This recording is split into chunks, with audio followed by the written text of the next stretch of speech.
Keeping with that same topic of drinking, this one is called Boiler and Making Tuesdays. Whoever made a noise, y'all know what I'm talking about, and I appreciate y'all. Here it goes. With 40 ounces of Budweiser to my left and an almost empty bottle of Jameson to my right, I decided I'd have enough courage to face what I normally fear tonight.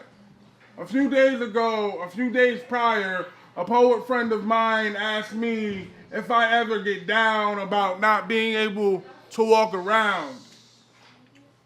And I tell him only when elevators won't ascend and descend, leaving me where I don't want to be. That is the only time I'm reminded of the limits that secretly restrict me.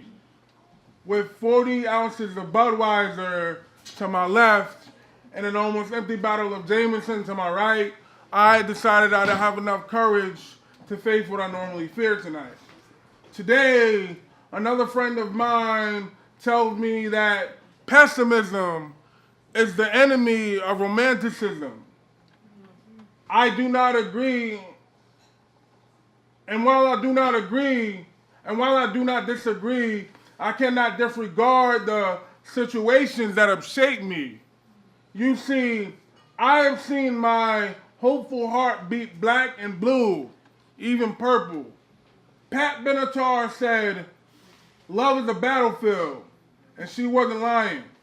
With all of these war wounds, I get PTSD from just the thought of trying again.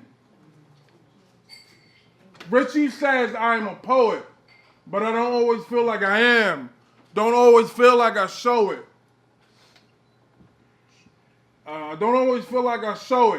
Don't even always feel like I own it, especially on days when my pens are out of ink and I can't think of a simile to save whatever life I have left to live.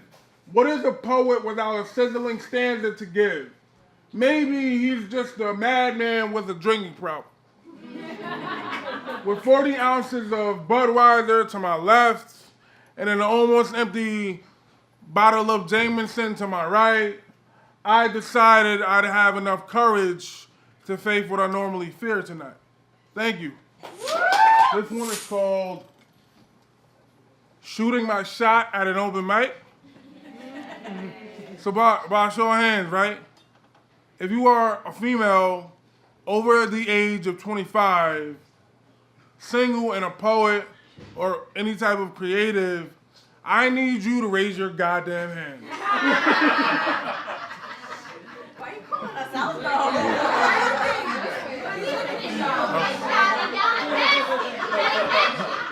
All right. So this poem is for you. Somewhere in this crowd, my poetess lingers with perfectly snapping manicured fingers. Or maybe her hands are stained with ink. I think, oh no, better yet I know that she will write for me as I have written for others, and vice versa.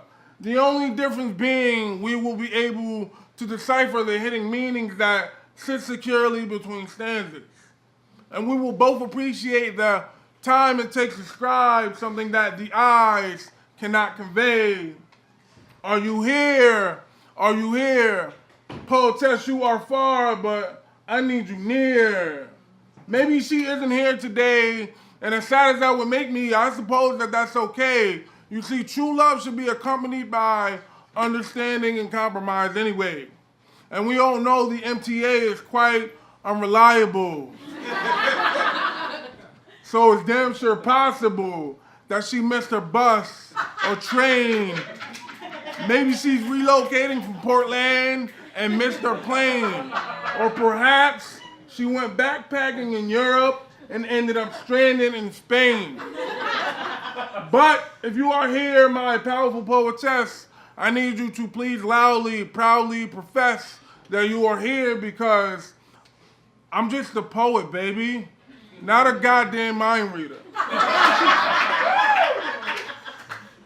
If I do not find her tonight, well, I'll be disappointed, but alright. So begins my poetic residency. From now on, I'll be here as the featured poet that the lovely venue finally asked to fucking feature.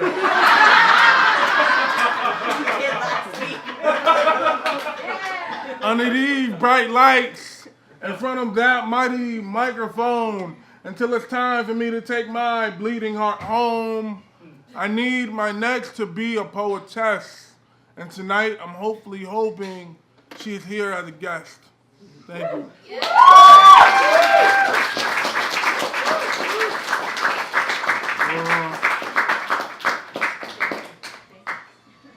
Yeah, that's fine. All right, so this is my last one. And I said that, I was thinking earlier, if I was like a rock star or one-hit wonder, this would be it, maybe. Thank you. So, I hate to leave y'all on like a sad note, but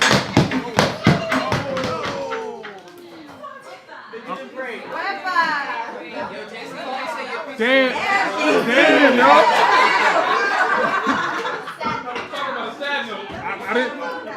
I didn't mean to bring down the house.